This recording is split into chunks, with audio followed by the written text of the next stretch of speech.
Before I open things up for questions, I did want to take a moment to recognize what's happening overseas right now in Ukraine. Our hearts go out to the people of Ukraine and those caught in the crosshairs of the conflict. We hope for an end to this senseless violence and a peaceful resolution. I believe Jon Rahm shared some thoughts with you already in his press conference about our Golfers for Ukraine effort. The PGA Tour is proud to join this industry-wide initiative to provide financial support and awareness for the crisis.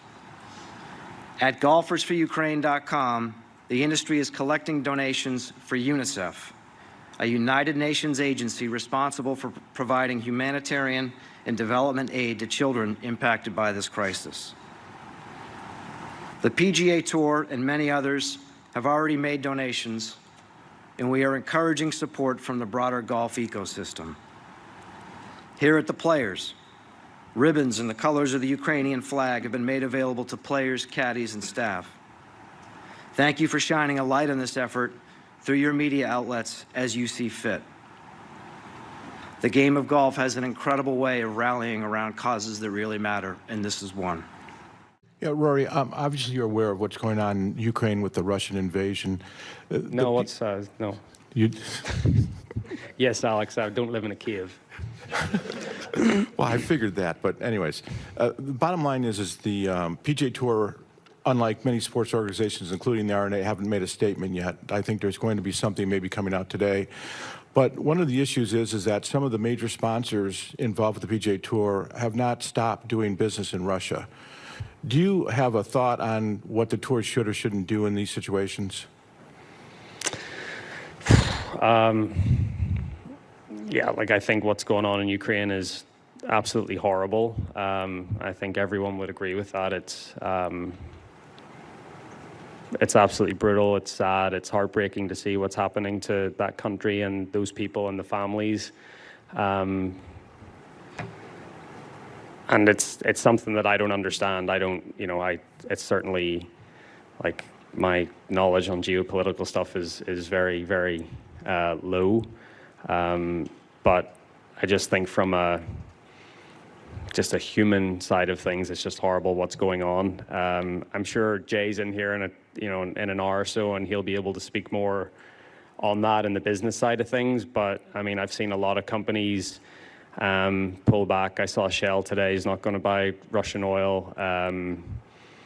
Yeah, and I think at this point it's only the right thing to do. I think the international community has to come together and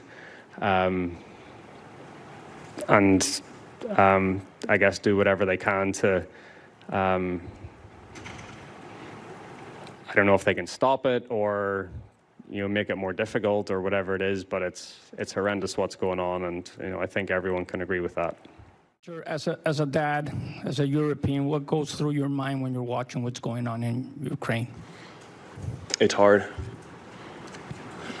It's hard to see, honestly. I think I saw some news that they might be targeting or not, but they're having bombing schools in Ukraine, which to me it's absolutely ludicrous. I don't know what goes through a human being's mind to be doing that at this day and age, really. Right? I don't know. I can't rationalize it in my head, but unfortunately it's happening, and hopefully they can find a solution soon. But it's sad, honestly. It's really sad.